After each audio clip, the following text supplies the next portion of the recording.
E aí, concurseiros? Hoje nós vamos falar de tipologia textual, tipos de texto.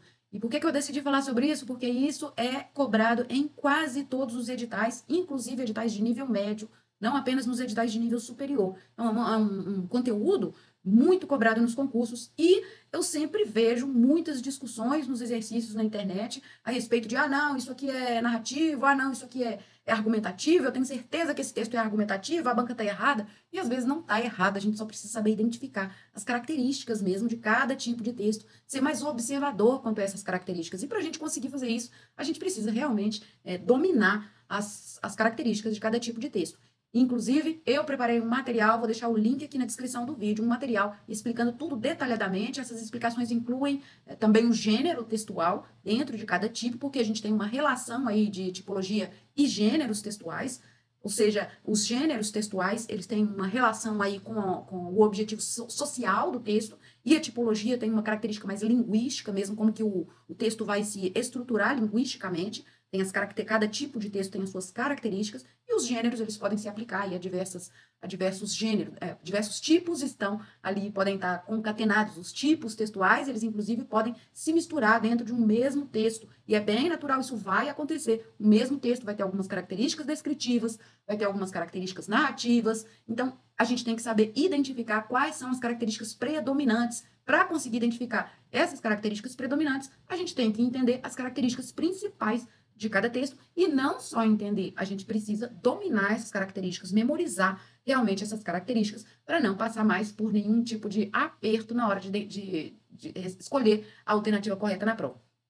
Então, a gente vai hoje ver essa questão das tipologias, as características mais importantes, e também nesse material eu preparei os mapas mentais, todos os mapas mentais que a gente vai ver aqui vão estar lá nesse material, e também preparei exercícios. Depois dos exercícios tem um gabarito comentado, que eu, inclusive, criei ali, estabeleci uma metodologia, como você vai usar o material para que você consiga, no final do material, ter conseguido memorizar mesmo essas características e que você possa não errar isso mais nas provas. Sem mais delongas, a única coisa que eu tenho que falar é, se você é novo por aqui, já se inscreve no canal, ativa o sininho das notificações, para não perder nenhum vídeo que a gente vai colocando aqui sobre essa estrutura aí dos concursos, ok? Então, vamos lá?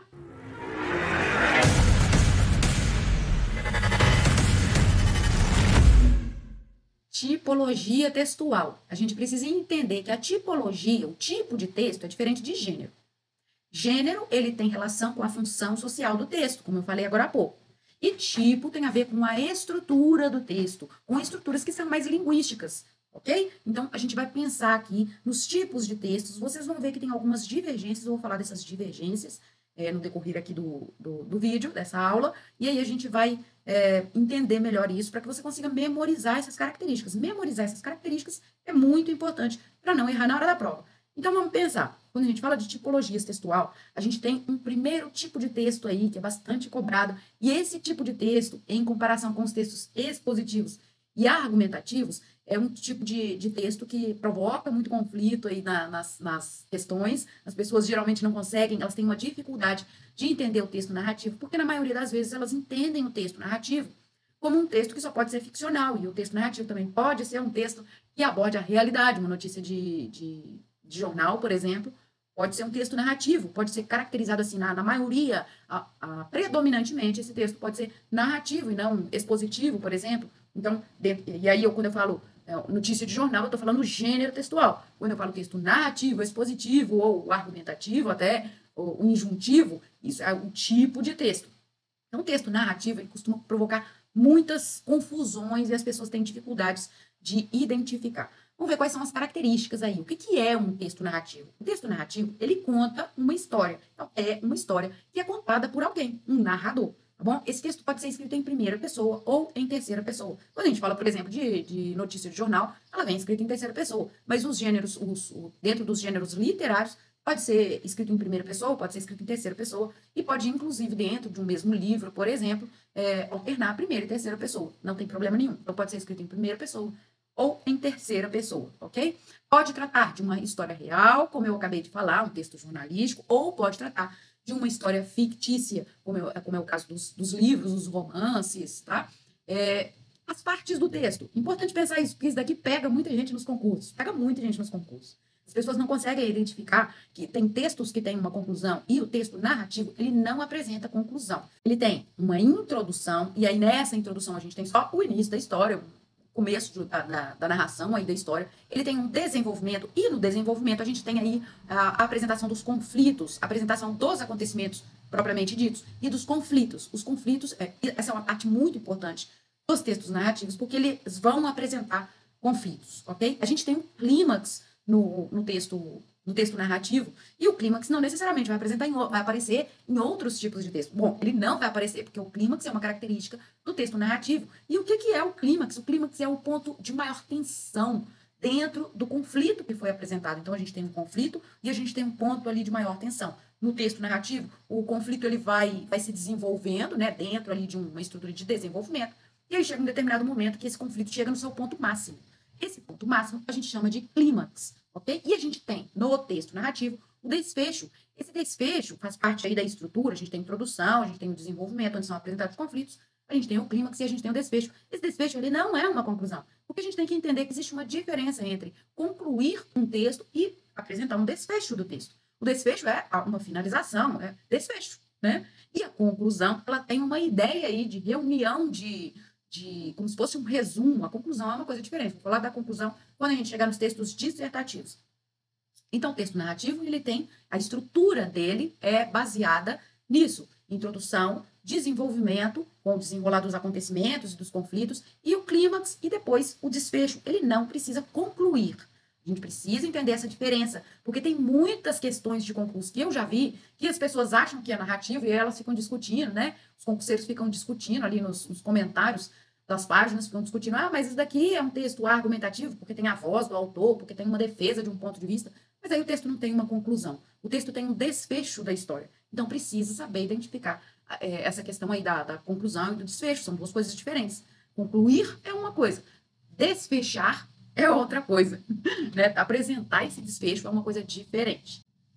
E aí, a gente vai para os elementos da narrativa. Esses elementos, eles estão nas narrativas e a gente não pode ignorar isso. A gente tem a presença de um narrador. Esse narrador pode ser personagem da história, né? Quer dizer, ele faz parte da história. Na maioria das vezes, nesse tipo de texto, a gente vai ter essa alternância que eu falei de primeira e terceira pessoa, quando o narrador é personagem. Então, narrador pode ser personagem. Narrador pode ser observador. E aí, o narrador observador, ele vê a história acontecer e ele não sabe de tudo, ele está contando só a parte que ele vê da história. Ele não tem ali a consciência de tudo que acontece em todos os lugares, em todas as situações, na cabeça dos personagens. Tá? Então, o narrador pode ser observador também. Ele está observando uma situação e está relatando aquilo que ele viu. E o narrador pode ser um narrador onisciente. Esse narrador onisciente, ele sabe tudo o que acontece, ele é um narrador observador também, só que além de observar, ele sabe tudo o que acontece em todos os lugares, ele sabe o pensamento de todos os personagens, é como se fosse Deus na história. Ele sabe tudo, ele vê tudo, ele entende tudo, ele tem todas as respostas, ok? E ele vai apresentar essas situações, esses pensamentos, as personagens, quando for conveniente, certo? Então, a gente tem aí essas características de personagens. Tem muitas questões também que pedem para apontar, inclusive, o tipo de narrador. Se é um narrador onisciente, se é um narrador observador, ou se é um narrador personagem. A gente tem que saber identificar isso. Então, o narrador dentro da narrativa. O narrador aparece nas narrativas, nos textos narrativos, e ele pode ser personagem, pode ser observador, ou pode ser narrador onisciente. Outra parte aí que faz... outra parte dos textos narrativos é o espaço. Dentro dos espaços, a gente tem que entender aí que é onde as histórias acontecem, né? Onde os personagens se localizam, onde os personagens se movem dentro da história. A gente tem que ter o espaço. Por exemplo, um texto expositivo, um texto argumentativo, ele não precisa apresentar espaço. Pode apresentar espaço, mas ele não precisa. Agora, um texto narrativo vai apresentar um espaço, ok? A gente tem também a relação de tempo. O espaço, ele pode ser o espaço real, o espaço geográfico, e ele pode ser também um espaço psicológico. Tá? Então, tem que saber que o espaço não necessariamente vai apresentar ali, a casa da pessoa, ou vai apresentar a cidade tal, ou o país tal. De repente, pode ser um espaço psicológico, né? Que a pessoa tem ali, não necessariamente um espaço localizado geograficamente, mas um espaço mental, um espaço onde, na cabeça da pessoa, se desenvolvem aquelas situações que estão sendo narradas. A gente tem o tempo, e o tempo também pode ser um tempo cronológico, né? cronos aí, que é tempo propriamente dito, marcado aí por um calendário, vai apresentar, marcado no relógio mesmo, vai apresentar hora, pode apresentar meses, pode apresentar anos, pode apresentar uma década, pode apresentar a vida inteira da pessoa, pode apresentar passagens de estações do ano. Então, tem esse tempo aí que é cronológico, que está tratando das situações reais sobre o tempo. E a gente tem o tempo psicológico também, que é marcado pelas experiências da pessoa, pelas subjetividades da pessoa, pelas vivências da personagem. Então, essas vivências da personagem, elas podem ser narradas, e a gente entende aí uma estrutura temporal na narrativa, apresentando uma sequência de subjetividades, de sensações também do narrador, com relação a essa estrutura sequencial, que tem uma relação aí com o tempo, então, psicológico. Então, a gente tem também o tempo. E a gente tem as personagens. Dentro da estrutura de personagens, a gente tem que entender que a gente tem um personagem principal, que é chamado de protagonista. Isso daí todo mundo sabe, né? Eu acredito que todo mundo saiba já disso. A gente tem os personagens secundários na história, que são chamados de coadjuvantes, e a gente tem um personagem que é chamado de antagonista. E esse personagem antagonista é aquele personagem que se posiciona na história contra o protagonista. Então, a gente tem protagonista, coadjuvantes e antagonista, ok? Aí a gente vai passar para o tipo de texto descritivo. Quando a gente fala de textos descritivos, na verdade é um tipo de texto que eu gosto bastante, a gente tem que entender que esse texto, quando a gente estava falando aí dos textos narrativos, texto narrativo, qual é o objetivo dele? Narrar, contar uma história. E o texto descritivo, qual que é o objetivo do texto descritivo? Descrever com detalhes. Ele quer trazer detalhes, ele quer apresentar detalhes da situação. E a gente tem um tipo de descrição que é chamada de descrição conotativa. A descrição conotativa vai usar palavras com sentido figurado, vai usar metáforas, né? Quer dizer, as coisas são faladas aí dentro de um campo mais subjetivo e muito mais magético também, muito mais magético, tá?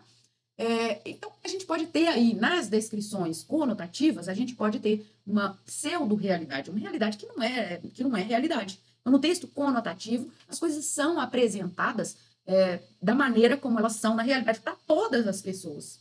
E na descrição subjetiva, a gente tem a descrição conotativa, que está aí bem próxima dessa descrição subjetiva, tá? Tem muitos autores, inclusive, que colocam as descrições conotativas, que consideram as descrições conotativas a mesma coisa das descrições subjetivas. Aqui eu preferi separar isso, e essas descrições subjetivas, então, elas vão descrever um objeto a partir das impressões do emissor da mensagem. Então, eu tenho algumas impressões e eu apresento para vocês essa realidade, mas a partir das minhas impressões. Não está carregado de subjetividade. Eu vejo que tem uma diferença aqui com o texto, a descrição conotativa, porque as minhas subjetividades, usar metáforas, usar figuras de linguagem para o sentido figurado das palavras, não necessariamente eu estou demonstrando aí as minhas sensações, mas que é diferente do texto subjetivo. Então, a gente descreve, numa descrição subjetiva, a gente vai descrever a partir da nossa sensação a respeito daquele objeto, ou daquela situação, ou daquela pessoa também, tá? Então, por exemplo, vamos trazer um exemplo aqui. Fui a uma festa genial. Tudo era lindo. As mesas mega enfeitadas, com rosas brancas e vermelhas em um arranjo artesanal incrível.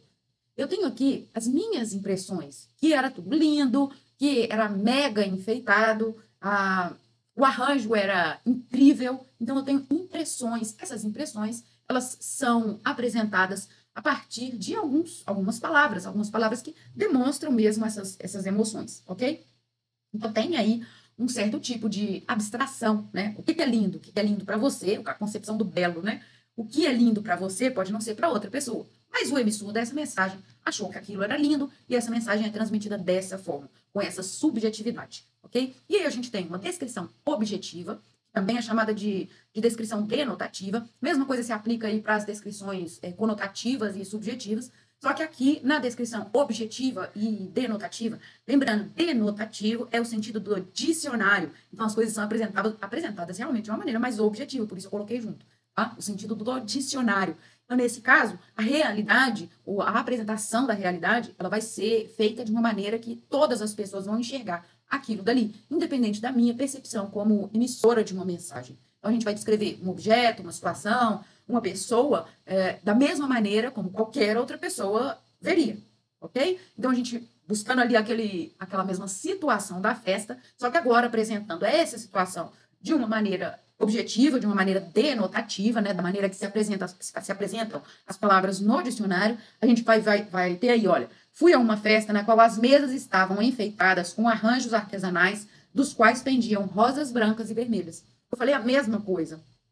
Só que aqui eu não tenho a apresentação das minhas sensações. Então, naquela mensagem anterior, eu tinha aí uma abstração, tudo era lindo, fica muito clara a voz do emissor da mensagem. A gente tem também que conseguir identificar isso, quando é a voz do emissor da mensagem.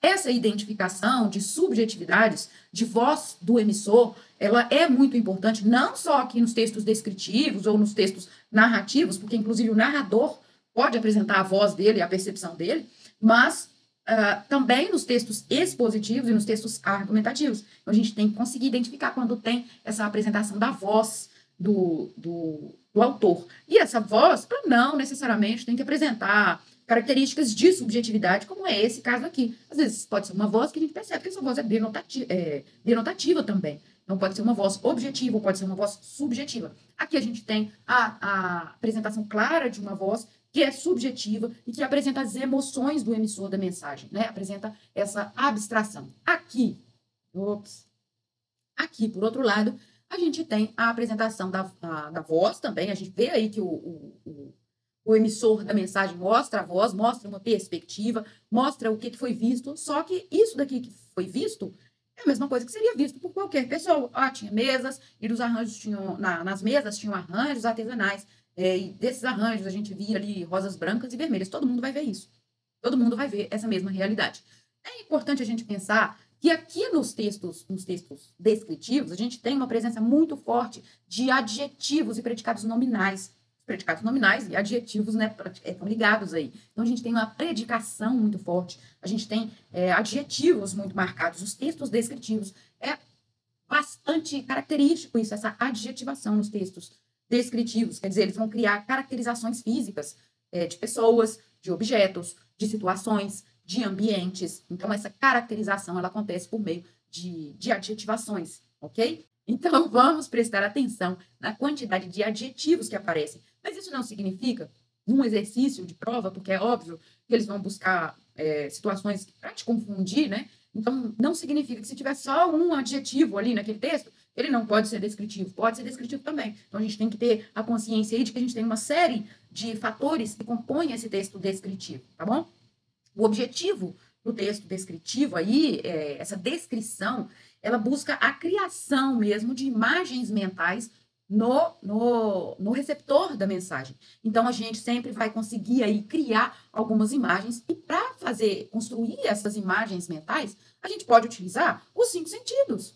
Essas imagens, elas podem ter relação com sons, com odores, elas podem ter relações com a visão, com o tato, elas podem ter relações com todos os sentidos para que a gente consiga realmente criar uma imagem mental ali daquela situação. Criar uma memória, como se a gente estivesse criando uma memória, ok? Quer dizer, age aí tudo isso como se fosse um retrato. Muitas vezes, quando a gente vê um retrato de alguma situação, uma fotografia de alguma situação, a gente consegue, inclusive, ter uma lembrança olfativa. Ou o contrário, quando a gente sente um determinado perfume, a gente pode se lembrar, a gente tem ali uma imagem relacionada. A memória olfativa provoca isso. Então, essa situação pode vir dos dois lados, essa memória olfativa. Tanto a gente pode ver uma imagem, relacionar e sentir o cheiro novamente, ter a percepção de que a gente está sentindo aquele cheiro, ou o contrário, a gente sente o cheiro e tem a formação de uma imagem daquela situação. Então, o texto descritivo, ele vai usar, né, sentidos diferentes, e ele não necessariamente vai usar todos em um mesmo texto, mas dentro de um mesmo texto eu posso usar diferentes sensações, né, diferentes sentidos para construir essa imagem, esse retrato na mente do leitor. É como se a gente estivesse, na verdade, aí se expressando para uma pessoa que não pode enxergar.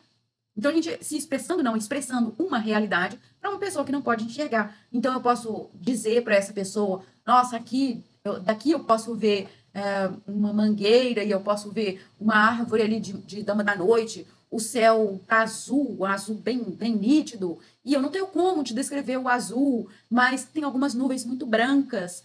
E aí você pode até, inclusive, em um texto descritivo, você pode até, inclusive, tentar fazer uma descrição do que é o azul, que são descrições muito difíceis. Mas eu já li, inclusive, livros que tentam fazer essas descrições que para a maioria das pessoas parece impossível. Como que a gente descreve o que é azul?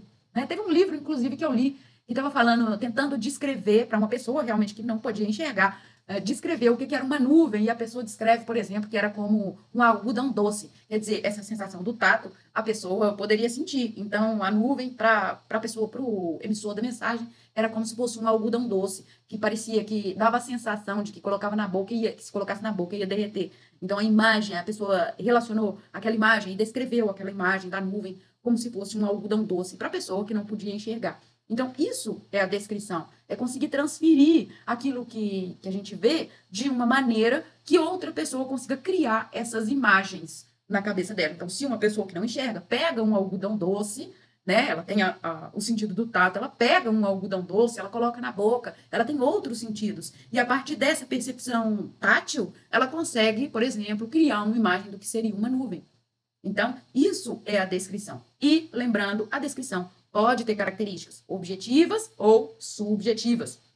O objetivo, então, da descrição é trazer uma informação que vai incluir aí como que foi essa experiência para a pessoa, para mim, que estou vendo alguma coisa, então eu tenho que apresentar como foi essa experiência para mim, independente de ser uma informação, de ser uma descrição objetiva. A gente sempre tem que entender que, mesmo sendo objetiva, essa percepção é a percepção de alguém sobre uma determinada situação, sobre um determinado objeto, ou sobre determinada pessoa também, sobre determinado ambiente. Então, é a minha percepção, mesmo que eu apresente essa percepção de uma maneira objetiva, ok? A função, então, é a representação visual, imagética de alguma coisa, é mostrar alguma coisa com a maior quantidade de detalhes possível, tá bom? E a informação, isso é muito importante, a informação nos textos descritivos, ela é cumulativa. Então, eu trago uma informação, mais uma, mais uma, mais uma, mais uma, até que a pessoa consiga juntar aquele tanto de informações e criar uma imagem, um retrato mental daquela situação, ok? Passamos aí para o texto injuntivo.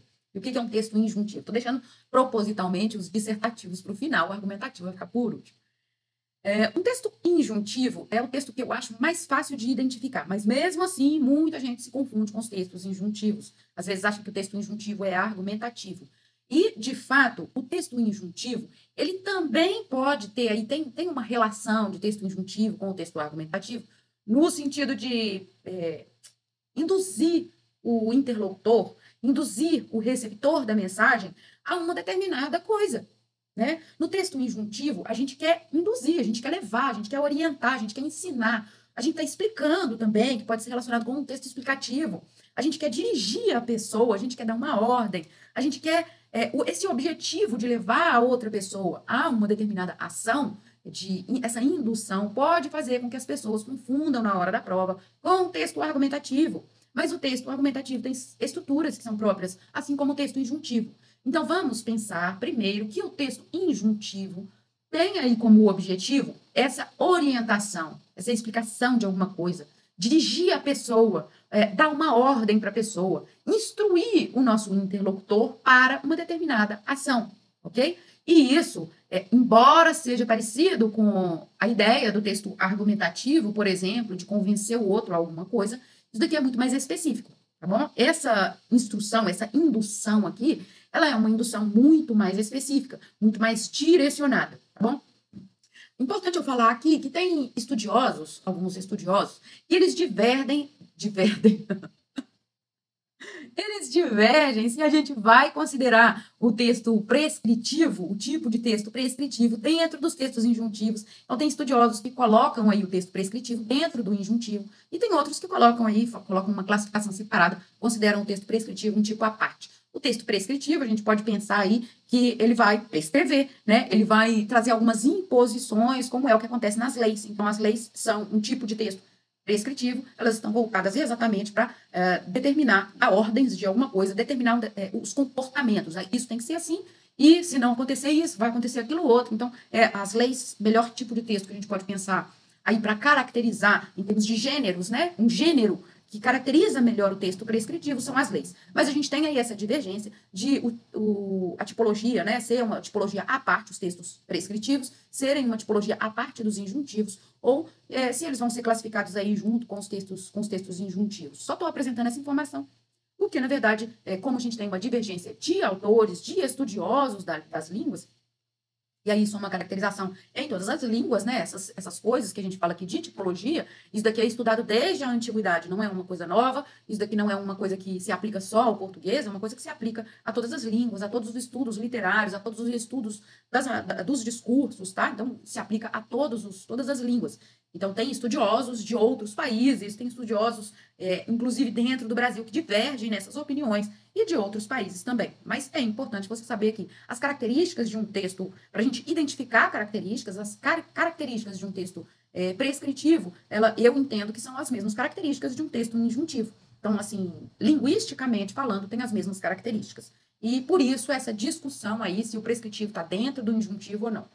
Pouca diferença faz para a gente, é importante que você entenda que linguisticamente a gente tem uma estrutura que é semelhante, mas é importante também você ter ciência de que pode, numa prova, ser apresentado ali como se fossem diferentes tipos, e tá tudo bem. Pode ser considerado como diferente, ou pode ser considerado como o mesmo tipo de texto, ok? Os textos injuntivos, então, eles têm uma função de linguagem que pode ser apelativa ou referencial. Ah, Andresa, mas o que significa isso? Função apelativa é também chamada de função conativa. E ela busca convencer o interlocutor a uma determinada ação. Então, tem uma função apelativa, eu estou apelando para a pessoa, ou a gente pode falar também que é uma função conativa, eu quero convencer a pessoa, dirigir essa pessoa para que ela tome uma determinada ação. E isso pode incluir aí alguns aspectos que sejam subjetivos. Então, eu posso apelar para as emoções da pessoa a fim de fazer com que ela tome uma determinada ação, com que ela haja de uma determinada maneira, e para isso eu posso apelar para as emoções da pessoa, para os sentidos da pessoa. Então, a gente tem aí essa inclusão de aspectos subjetivos. E ela pode também, os textos injuntivos, né, eles podem também ter uma função que é chamada de função referencial. Essa função referencial é uma função que traz referência de alguma coisa, de alguma autoridade, de alguma fonte, né, alguma fonte confiável, e que acaba tornando essa informação mais respeitada. Então, dentro dessa função referencial desse tipo de texto, a gente usa alguma fonte que vai falar, olha, você tem que fazer isso, porque isso daqui é uma opinião respeitada. Olha, foi o fulano, ou foi tal órgão, que falou que essas coisas são assim, então você tem que agir dessa forma também. Então, a gente tem uma função apelativa, e aí, nesse caso, obviamente, a gente vai ter um discurso mais objetivo, né? A gente não vai ter aí nenhuma subjetividade, a gente não vai ter aquela presença aí de discursos literários que geralmente caminham mais para a função apelativa, né, para alguma subjetividade. Aqui a gente vai ter aspectos que são mais objetivos, tá bom?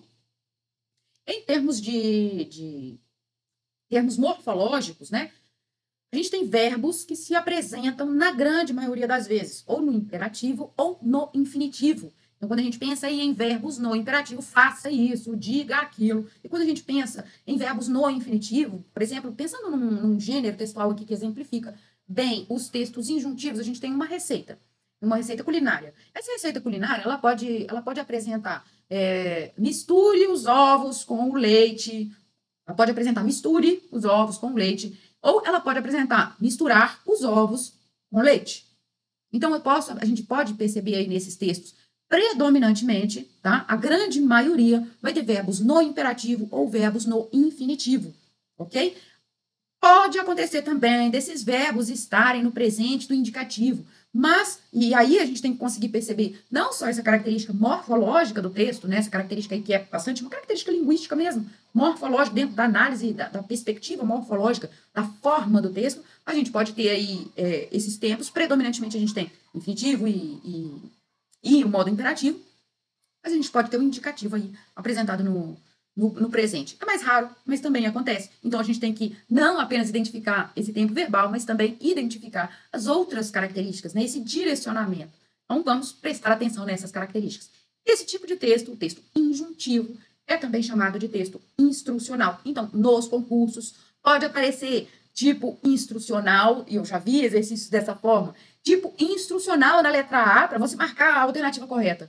Aí aparece instrucional na letra A e injuntivo na letra B. É a mesma coisa, então não pode ser nenhuma dessas duas opções, porque as duas opções são a mesma coisa.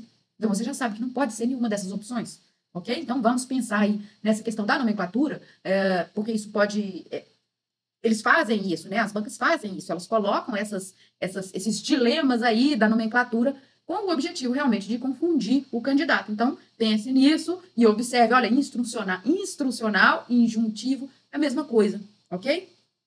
Aí a gente vai passar para o texto dissertativo expositivo. O que eu tenho que falar aqui primeiro a esse respeito?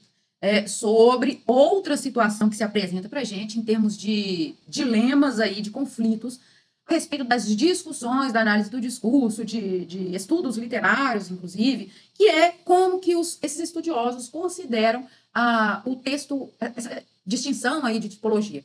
O texto dissertativo, ele pode ser entendido, a tipologia dissertativa, tem autores que consideram como, dentro do dissertativo, o texto expositivo, o texto explicativo e o texto argumentativo. Tem outros autores que associam o texto explicativo com o texto descritivo, com o texto expositivo. Então, aí acaba a gente tem uma divisão de texto dissertativo, aí então é texto expositivo e texto argumentativo. Tem autores que, inclusive, colocam o texto explicativo como se fosse uma outra tipologia, não dentro do dissertativo. Isso daí não é um conflito importante para quem vai fazer concurso. O importante é que você consiga realmente estabelecer essas características. Eu, particularmente, acho que o texto explicativo ele tem características muito semelhantes mesmo ao texto, semelhantes com o texto explicativo. A gente pode ver, inclusive, escrito dissertativo em alternativas de concurso, a gente pode ver lá dissertativo, expositivo, argumentativo. Então, a gente tem que entender aí nessa situação, o texto explicativo ele é também um texto dissertativo e o texto argumentativo é também dissertativo. Então, essas caracterizações aí, a gente volta de novo para a questão da nomenclatura. A gente precisa entender isso aí. Quando a gente fala, por exemplo, se eu falo, a redação construa um texto dissertativo argumentativo, eu considero que isso seja uma redundância. Por quê? Porque todo texto argumentativo necessariamente é dissertativo. Então, é redundante falar dissertativo, argumentativo. A gente acaba usando porque todo mundo fala desse jeito. Mas não é necessário. É uma redundância. Porque é um tipo de texto que está dentro de outro. Ok? Então, aqui, quando a gente fala dos textos expositivos, o que a gente entende? Que eles estão dentro do dissertativo. Ok? E qual é a característica, então, desse texto, de todos os textos dissertativos? Todos os textos dissertativos precisam de introdução, desenvolvimento e conclusão. Ok? Já comecei lá na hora que eu estava falando do texto narrativo, eu falei do que é essa conclusão aí, essa identificação necessária, essa diferenciação necessária de desfecho e conclusão, porque isso faz muita gente perder ponto nas provas, hein? O que o texto expositivo busca? Expositivo busca expor uma determinada realidade, ok? Então, expositivo vai expor. E ele vai trazer essa exposição a partir de uma determinada organização do texto, que precisa ser prática, precisa ser objetiva e as informações precisam ser fundamentadas. Elas se utilizam, na verdade, de algumas estratégias comunicativas para trazer essa fundamentação. Então, o que eu acabei de falar, e como todo texto dissertativo tem introdução, desenvolvimento e conclusão, a gente pode ter aqui algumas características diferentes nessa divisão aí. A gente pode ter, dentro dessas partes do texto, a gente pode ter algumas características que são diferentes entre os textos expositivos e os argumentativos, mesmo sendo os dois dissertativos. Então, vamos ver aqui. O texto é dividido, então, em introdução, desenvolvimento e conclusão. A introdução do texto expositivo, ela traz uma síntese do que eu vou apresentar. Uma síntese, como se fosse um resumo mesmo do que eu vou falar. Tá? Então, a introdução, ela traz uma síntese do que eu vou falar. Eu apresento o que eu vou falar. O desenvolvimento é a parte mais importante do texto expositivo. Por quê? Porque é nele que eu vou apresentar a fundamentação teórica. E essa fundamentação teórica ela vai ser estabelecida a partir de algumas estratégias comunicativas, que a gente pode apresentar aí dados científicos, conceitos, comparações, exemplificações, percursos históricos, argumentos de autoridade também podem ser utilizados aqui como estratégias comunicativas nos textos expositivos. Então, a gente tem várias estratégias comunicativas que podem ser apresentadas, e essas estratégias são apresentadas aqui no desenvolvimento, principalmente no desenvolvimento, porque um texto expositivo também pode apresentar essas estratégias comunicativas lá na introdução, tá? Pode acontecer isso, não tem problema nenhum nesse tipo de texto, ok? Então, muito importante a gente pensar que os textos expositivos, eles precisam dessas estratégias comunicativas. Eles dão fundamentação teórica para o que está sendo apresentado. A conclusão, né? E aí entra aquela diferença lá do desfecho com a conclusão. A conclusão, ela faz o quê? Ela sintetiza os principais pontos que foram apresentados. Então, a gente pode até pensar assim, então a introdução e a conclusão são a mesma coisa, porque na introdução eu estou resumindo o que eu vou apresentar, e na conclusão eu estou sintetizando os principais pontos do que eu falei. Então, basicamente, eu vou falar da mesma coisa. Não é bem assim. Porque na introdução, eu vou falar, por exemplo, eu posso falar dentro de um texto expositivo grande, né? Não vou falar de textos expositivos pequenos, geralmente as redações de concursos, elas não são fundamentadas em textos expositivos, mas em textos argumentativos. Então, os textos expositivos, vou pensar num texto maior, como se fosse um artigo científico, por exemplo. Quando a gente tem aí um texto expositivo grande, eu falo na introdução, eu vou abordar, por exemplo, o uso das ervas medicinais, o uso das ervas medicinais e a fitoterapia. Então, se eu, na introdução, eu falo que eu vou falar sobre isso. Durante o desenvolvimento, quando eu estou expondo todas as informações que eu consegui recolher sobre essas ervas medicinais, sobre como que essas ervas são indicadas dentro dos estudos da fitoterapia, eu vou chegar a algumas informações que são as informações mais relevantes que eu extraí desse uso das ervas medicinais. Então, essas informações mais importantes é o que tem que ser apresentado lá na conclusão. Então, eu selecionei aí quais informações mais importantes eu descobri durante essa investigação, quais informações mais importantes eu descobri e qual é o ponto mais importante de tudo que eu apresentei no desenvolvimento, do que todos os dados que eu consegui buscar, como que eu posso relacionar isso daí, todos esses dados, de tudo que eu falei no desenvolvimento, o que é mais importante. Então, na introdução, eu apresento, eu vou falar sobre a fitoterapia. E no desenvolvimento, eu vou apresentar, eu vou expor tudo o que eu sei de informação, tudo que eu consegui recolher de informação sobre a fitoterapia. Quando eu chego na conclusão, aí eu vou apresentar os pontos mais significativos na minha percepção, é óbvio. Por isso a gente não pode falar também que a exposição não tem nenhuma voz do autor. Sempre, né, gente? Tudo tem a voz de um autor. Tudo tem a voz de um autor. Tá? Tudo que a gente escreve tem a voz do autor de alguma maneira. Porque a gente está falando aí de uma percepção da pessoa que está por trás. A gente não é isento de perceber. Até uma matéria, uma notícia de jornal, por mais objetiva que ela seja, tem uma percepção do autor. Então, não existe isso de texto sem a percepção de quem escreve esse texto. A gente tem aí uma diferença de, às vezes, essa voz ser muito proeminente e, às vezes, não ser. Aqui no texto expositivo, a gente não quer essa voz proeminente do autor, não. Mas a gente tem uma percepção do autor aí, sim. Acontece essa percepção. Isso também é outro ponto de discussão aí nos estudos linguísticos e literários, que não vêm discursivos, que não vem ao caso aqui. Mas é importante você entender que a conclusão, ela vai trazer aí como informação aquilo que você considera que sejam os pontos mais importantes do que você apresentou no desenvolvimento. No desenvolvimento, não na introdução. Embora na introdução você também esteja apresentando sobre o que você vai falar. Na introdução a gente fala sobre o que a gente vai falar. E na conclusão a gente fala desses resultados do que a gente conseguiu coletar, de tudo o que você conseguiu coletar, de informações, o que é mais importante, o que é que você considera como sendo informações mais importantes, ok?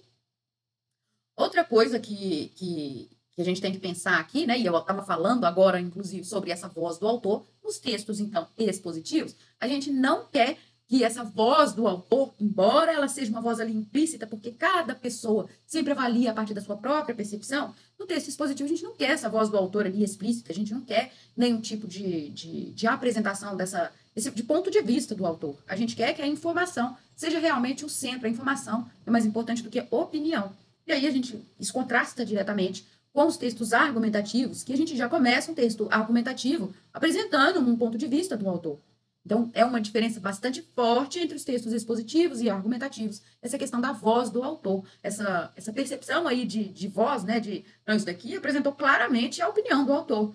E perceber isso marca bastante a diferença entre texto expositivo e texto argumentativo, muito embora essa voz do autor sempre possa ser percebida de alguma maneira a partir, né, dessa relação aí de como as pessoas percebem as coisas do mundo. A gente nunca vai perceber alguma coisa e vai descrever, ou apresentar, ou narrar, ou expor ou argumentar alguma coisa conseguindo isentar completamente a nossa percepção de uma realidade, porque pessoas têm realidades diferentes, e têm percepções diferentes da realidade. Então, vamos pensar que o texto expositivo ele tem um caráter narrativo. Né? O caráter desse texto é um caráter narrativo. E isso é informativo. Narrativo não, né, gente? Pelo amor. Vamos pensar que ele tem, então, um caráter informativo. Ele quer trazer informação. A exposição dos fatos também tem como que essa exposição dos fatos pode acontecer? Ela pode acontecer de maneira indutiva ou de maneira dedutiva. Quando a gente pensa em maneira dedutiva, a gente parte de uma ideia principal, de uma ideia geral, e essa ideia geral, ela se expande, ela avança para dados mais particulares. Isso é uma forma da gente apresentar, da gente expor. O texto expositivo, então, ele pode partir de um ponto geral e expandir a ideia, ou ele pode partir de um método indutivo, né, de uma estrutura indutiva, que é partir desses dados todos para conseguir chegar em um ponto mais específico, em uma ideia principal. Então, não existe aí, a gente pode perceber, né, que não existe aí um enrijecimento de como as informações são apresentadas no texto expositivo. Isso em qualquer tipo de texto. Na verdade, essa questão da indução e da dedução em termos de estruturação de textos, isso também pode se aplicar, inclusive, para a construção de parágrafos. Quando eu falo em aulas que eu falo sobre construção de parágrafos, especificamente, das teorias a respeito de construção de parágrafos, a gente sabe que a gente pode construir parágrafos a partir desses dois métodos também, do método dedutivo, que eu estou partindo aí de um ponto específico e ampliando, de dados e ampliando até, de um dado geral e ampliando até chegar em situações aí adjacentes, ou eu posso também construir parágrafos a partir de dados e direcionando esses dados para chegar a uma generalização ou uma ideia mais importante. Então, o texto expositivo pode se apresentar dessas duas maneiras corretas aí de exposição das informações. Bom, o texto expositivo, ele está fortemente ligado, como eu mencionei, ao texto explicativo, e os estudiosos divergem aí quanto a essa separação. Não é uma coisa importante para a gente. O que a gente precisa entender aqui, que sim é importante, é a gente pensar que os textos explicativos, eles apresentam alguns detalhes sobre o que pode, ou sobre o que a gente pode ou não esperar a respeito de um determinado assunto. Isso não necessariamente vai aparecer no texto expositivo. Quer dizer, a gente apresenta o texto explicativo, ele apresenta todas as possibilidades a respeito de um determinado assunto, sem trazer nenhuma ênfase para um determinado fato, ou um determinado lado da situação, um determinado ponto de vista da situação. Ele apresenta todos os pontos de vista, todos os lados, todas as possibilidades a respeito de um mesmo assunto, ok? E aí, a gente chega finalmente no texto dissertativo argumentativo. Então vamos lá, vamos para o texto argumentativo. Qual que é o objetivo de um texto argumentativo? Qual que é todo mundo? Gente, eu espero realmente que nenhum concurseiro não saiba disso. Por quê? Porque as redações de concurso, as provas discursivas dos concursos, elas majoritariamente, quase a totalidade das provas, elas se fundamentam em textos argumentativos. E qual é o objetivo do texto argumentativo? É convencer o seu interlocutor da sua opinião, da sua tese, né? Do seu ponto de vista. Então, essa tese do autor, a gente transmite imediatamente que a gente tem uma tese e a gente quer persuadir o outro a entender e enxergar as coisas como a gente enxerga, tá? Vê aqui que existe uma diferença, a gente pode aqui já identificar uma diferença de quando eu falei do texto injuntivo, que o texto injuntivo, ele quer persuadir, ele quer sim convencer o interlocutor mas a uma determinada ação. O texto argumentativo, ele quer convencer o leitor a que ele entenda as coisas e pense da mesma forma que você, o autor, o emissor da mensagem, pensa. Então, esse convencimento está relacionado a uma opinião, a um ponto de vista sobre determinada coisa, tá bom? Aqui no texto argumentativo, a gente também vai usar as estratégias comunicativas que eu falei no texto expositivo. Então, textos dissertativos se utilizam de estratégias comunicativas. Quando a gente está falando dos textos argumentativos, é natural a gente falar que são estratégias argumentativas, mas, basicamente, são as mesmas estratégias que a gente usa lá no texto expositivo. Então, essas estratégias podem partir de exemplificação, de argumentos de autoridade, de percurso histórico, apresentação de dados estatísticos, apresentação de fatos relevantes, né, encadeamento de fatos relevantes sobre a situação, a refutação. E aí, no que toca à refutação, a gente poderia até entender a refutação como uma estrutura importante nos textos explicativos, porque já que os textos explicativos apresentam todos os pontos de vista, então a refutação naturalmente estaria ali disposta também no texto explicativo.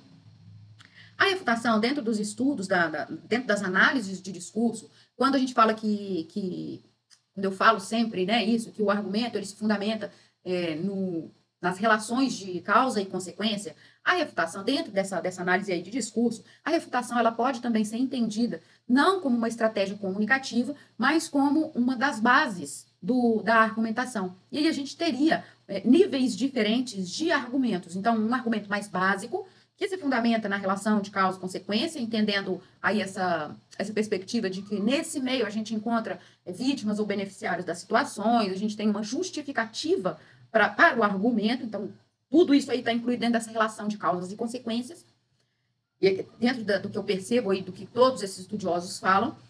E esses estudiosos, eles também apresentam a refutação como uma das bases do próprio argumento. Só que aí seria assim, como se fosse, a gente tem um nível de argumento, um argumento que pode ser um bom argumento construído a partir dessa relação de causas e consequências.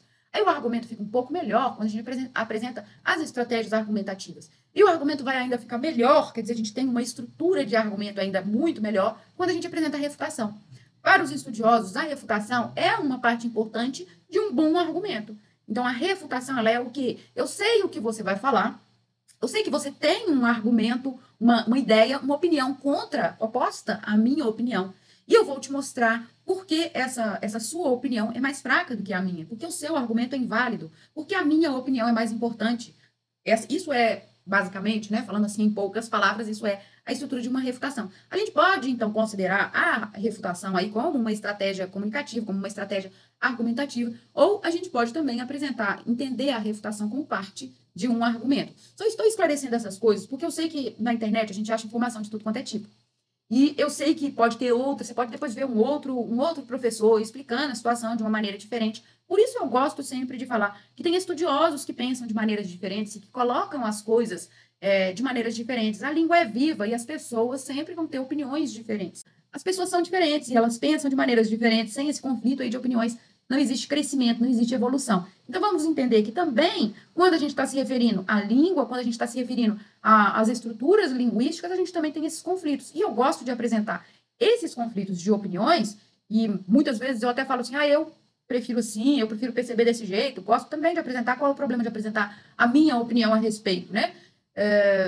Então, eu gosto de trazer essas opiniões desses autores para que vocês entendam que existem conflitos. E aí, quando você pegar uma pessoa falando alguma coisa, você não vai olhar para a pessoa e pensar assim, ela está falando errado.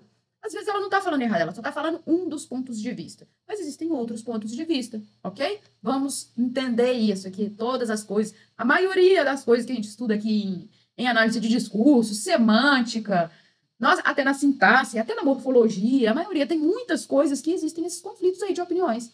A língua não é uma coisa engessada e tem muita gente que estuda isso, né? Então, tem muitas informações que parecem ser divergentes, parecem ser opostas, mas às vezes não é. Às vezes a pessoa está apresentando só um lado da moeda, mas tem outros lados que estão sendo também discutidos e estudados, ok? Gosto de reforçar essas coisas para que as pessoas não vejam também outras pessoas aí que postam conteúdos, que estão aí falando muitas coisas. Claro que tem muita gente que fala besteira também, mas tem muita gente que posta aí com o intuito de ajudar e às vezes acaba sendo criticado porque a pessoa só apresentou um lado da situação. Vamos parar com esse lero-lero e vou voltar para o texto argumentativo. Então, como eu acabei de falar, o texto argumentativo ele é aí baseado nessa relação aí de causa e consequência, né? E dentro dessa relação de causa e consequência, a gente acaba envolvendo a questão da justificativa, que também vai se relacionar com vítimas ou beneficiários de uma determinada situação. Então, tem todas essas relações. Eu explico bastante essas relações na aula sobre, acho que é a aula 1 de redação, ou aula 2 de redação, eu explico sobre isso, do curso de redação, eu explico sobre isso. Vou deixar o card aqui em cima, quem tiver interesse em entender melhor essa estrutura aí de causas e consequências, a estrutura do argumento mesmo, vou deixar esses 2 vídeos aqui, da aula 1 e aula 2, que eu explico sobre a estrutura de argumento, sobre relações de causa e consequência, porque pode te ajudar também, tá? Sem essa relação aí desses 3 pontos, né, dessas questões aí de relação de causa e consequência, a justificativa, essa situação aí que envolve vítimas, que envolve uma justificativa para uma determinada situação, justificativa para uma determinada consequência, uma justificativa para a causa, todas essas relações aí, sem esses 3 pontos, não existe argumento. Então, texto argumentativo, quando a gente pega aí num exercício, quando eu vejo exercícios aí, eu vejo, porque eu sempre leio os textos nos exercícios de provas, eu sempre leio primeiro as alternativas, os enunciados, as alternativas, e aí depois eu vou ler o texto para tentar buscar aí identificar, né, quais são essas estruturas. Então, quando o exercício está mais fácil, você bate o olho e identifica ele imediatamente, mas tem alguns que estão mais complicados. E aí, o que eu penso para conseguir encontrar a resposta correta? Olha, se esse texto é realmente argumentativo, eu preciso ter essa relação de causa e consequência. Se o texto não tem relação de causa e consequência, ele não é um texto argumentativo. Por quê? Todo o argumento se fundamenta nessa relação aí de causa, de justificativa, de consequência. Entendendo aí o que eu já falei, eu vou repetir, justificativa tem a ver aí com as vítimas ou beneficiários da situação. Então, todo texto argumentativo precisa ter isso. Se não tiver isso, não é texto argumentativo. Então, está difícil de identificar se esse texto é realmente argumentativo. Está difícil de identificar, procura o argumento. Tem argumento? Tem a estrutura básica do argumento nesse texto? Já vi muita gente discutindo aí em sites, justamente assim, mas é argumentativo, porque tem uma defesa clara de um ponto de vista. Às vezes, um texto narrativo tem uma defesa clara do ponto de vista do narrador. Mas não tem estrutura de argumento naquele texto. Não tem uma conclusão naquele texto. Então, a gente tem que entender essas estruturas para conseguir fazer essa identificação em questões que têm um nível mais elevado aí para gente identificar nos concursos, ok? Nas provas, né? Nessas questões que colocam esses dilemas. É claro que as bancas gostam disso. Elas colocam lá um texto narrativo, isso cai muito, colocam um texto narrativo, e nesse texto narrativo aí já começa o texto narrativo com a exposição de um ponto de vista de um narrador, que, em caso de fatos reais, em caso de uma narrativa real e não ficcional, esse narrador vai ser, por exemplo, um jornalista. E aí coloca ali a apresentação clara daquele um repórter, por exemplo, né? Aí coloca já ali aquela apresentação clara daquele ponto de vista, e a pessoa já lê o ponto de vista. É um texto argumentativo, está tentando convencer o leitor. Mas esse texto apresenta estruturas de texto argumentativo. A gente tem que entender essas estruturas, então, para identificar se o texto é narrativo ou se o texto é argumentativo. Se o texto é expositivo, se o texto está realmente defendendo um ponto de vista, ou se ele está só expondo fatos, ok? E também aqui, no caso do texto argumentativo, pensar realmente nessa questão, nessa relação com o texto injuntivo, que realmente tem essa intenção aí de induzir o interlocutor a uma determinada ação, tá? O texto argumentativo, ele então, né, como texto, sendo um texto dissertativo, ele vai ser também baseado em introdução, desenvolvimento e conclusão. Agora, aqui na introdução, a gente tem, então, apresentado a tese, que é o ponto de vista, tomando muito cuidado com isso que eu acabei de falar, de que uma narrativa também pode começar apresentando um determinado ponto de vista do narrador, ok? No desenvolvimento, a gente tem, então, a argumentação propriamente dita, tá? Argumentação estabelecida a partir dessa estrutura que eu falei de argumento. Então, é aqui que a gente encontra os pilares da argumentação de relação de causas e efeitos. A gente tem aqui as estratégias argumentativas, as estratégias comunicativas que são apresentadas para reforçar a estrutura básica do argumento. Isso a gente apresenta com muita força no desenvolvimento, ok? E a gente tem a conclusão. O que é necessário na conclusão do texto argumentativo? Aqui nessa conclusão, a gente vai apresentar de uma maneira bem sintetizada os pontos mais importantes da relação de causa e consequência, ou seja, dos argumentos que eu desenvolvi. Funciona mais ou menos como acontece, bem parecida a estrutura, bem parecida com o que acontece no texto expositivo. Na conclusão, a gente apresenta aquilo de uma maneira mais sintetizada, a gente reúne os principais pontos daquilo que foi apresentado no desenvolvimento, ok? Então, no caso das redações de concursos, e também já vi isso pode acontecer em textos acadêmicos, artigos científicos ou teses, dissertações, pode ser solicitado que na conclusão também seja apresentada uma proposta de intervenção nas redações, é isso que é pedido, ou em textos mais acadêmicos, sugestões para investigações futuras. Esse tipo de texto aí do final, das conclusões das redações, ele é mais caracterizado, então, como um texto injuntivo.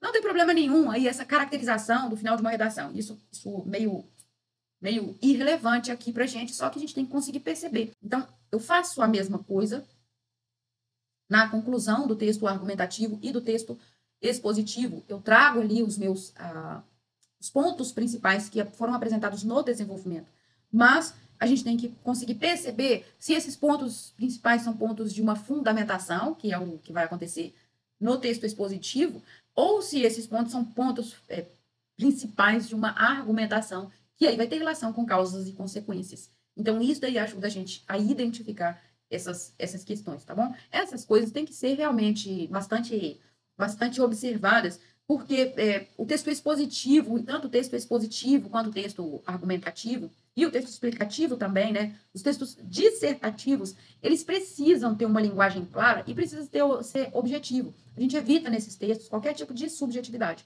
tá? Tem palavras, por exemplo, que às vezes o pessoal que tem pacotes de redação, que eu faço acompanhamento do desenvolvimento da redação da pessoa, e a pessoa manda as primeiras redações que a pessoa manda, eu vejo um monte de palavras que transferem aí subjetividade, e aí eu falo, não vamos usar esse tipo de palavra, né? Não vamos utilizar aqui esse tipo de palavra, traz subjetividade, a gente quer uma redação mais clara, mais objetiva, então vamos eliminar esse tipo de coisa. Essas são características que a gente vai notando nos textos, e um ponto importante que a gente tem que pensar do texto argumentativo é que, expositivo também, né? É que a gente pode ter aí uma linguagem formal ou não formal, mas ele tem essa sequência lógica, e os textos dissertativos, eles têm essa sequência lógica aí que é necessária. Então, texto dissertativo, porque também pode cair lá características do texto dissertativo, e aí a gente vai englobar. Então, tá, quais características são comuns para o texto expositivo e para o texto argumentativo? A gente tem aí essa sequência lógica de ideias que são estabelecidas a partir de uma determinação prévia do autor. Então, a minha sequência lógica vai seguir aí uma ordem temporal. Então, eu vou começar o meu texto falando da década de 20 do século passado e vou terminar esse texto hoje. Então, isso é uma sequência lógica, um tipo de sequência lógica estabelecida, e eu vou respeitar essa sequência no decorrer do texto. Ou eu posso também estabelecer uma sequência, por exemplo, a partir do que eu considero mais importante. Então, eu considero que mais importante foi crise econômica mais importante desde o século passado, eu considero que foi a crise o crack da Bolsa de 1929. Eu considero que essa tenha sido a crise mais importante. E aí eu vou colocar depois, dentro dessa sequência lógica que eu estabeleci, eu vou considerar que a segunda crise mais importante tenha sido, por exemplo, a crise atual, que está relacionada com a pandemia. E aí, em terceiro lugar, eu falo da crise da crise do petróleo de 1900, da década de 70. Então, eu posso estabelecer essa ordem aí por importância. Agora, é importante que textos dissertativos, eles têm essa ideia lógica estabelecida. E essa sequência determinada, ela vai ser seguida em todo o texto. Isso é uma característica de textos dissertativos, quer argumentativos, quer expositivos, tá? Já vi isso? Tô misturando, assim, não é misturando, né? Enquanto eu estava falando do texto expositivo, eu estava trazendo aí algumas questões dessas que são de textos dissertativos e relacionando, para que vocês consigam aí estabelecer essa comparação, né, sendo dois tipos de textos dissertativos, como que a gente consegue aí, tem semelhanças e tem diferenças. Então, dentro do texto dissertativo, esses dois tipos de texto tem que ter essa estrutura lógica aí.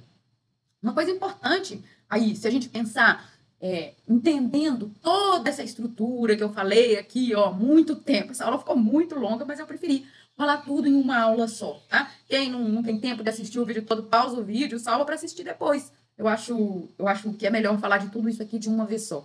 Então, se a gente for pensar aí fazer um recorrido de uma estrutura, de uma análise geral, até agora eu não falei nenhuma vez. Se você está curtindo esse vídeo, já deixa seu like, não esquece de deixar o like. Não esquece de deixar seu like, de curtir esse vídeo, de compartilhar, para que ele chegue a maior número possível de pessoas. Se a gente for fazer aí, então, um recorrido geral em tudo isso que eu falei aqui em uma hora de vídeo, né?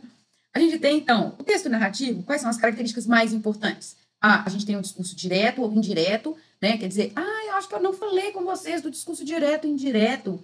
Discurso direto e indireto, aproveita e já vou falar. Discurso direto e indireto, o discurso direto ele é muito usado nos textos narrativos, é quando a gente apresenta, por exemplo, a fala exatamente da pessoa. Por exemplo, Maria falou, e aí eu coloco um travessão, hoje está muito calor. Isso é um discurso direto. Agora, quando eu quero transformar isso para um discurso indireto, eu vou colocar: Maria disse que estava muito calor naquele dia.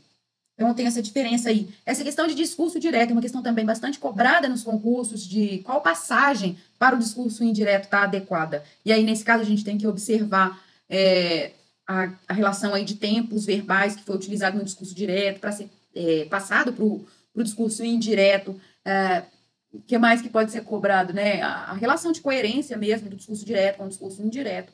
Tem muitos exercícios, eu já vi exercícios aí que na hora dessa passagem o texto acaba perdendo coerência. Então, isso é um tipo de exercício que é muito cobrado também. No material que eu separei aqui, tá bem explicadinha essa questão aí também. Tem exemplos lá também, tá bem caracterizado. Tudo isso que eu falei aqui, gente, com muito mais explicações, tá no material, tá aqui embaixo o link, não vamos esquecer isso, tá? Com questões, são 35 questões, todas as questões depois tem o gabarito comentado, tem uma metodologia para você seguir para fazer as questões. E dentro dessa metodologia, você vai fazer uma questão e lá no gabarito comentado, tem que ler todos os comentários, embora os gabaritos comentados, embora em algum momento você vai entender que assim, nossa, mas está repetitivo. Essa repetição vai fazer com que você memorize aí esse tópico, né, dos conteúdos programáticos dos concursos. Vamos lá, quando a gente pensa aí, fazendo esse geralzão aí, quando a gente fala de texto narrativo, a gente fala de texto de discurso direto, dessa relação de discurso direto e indireto.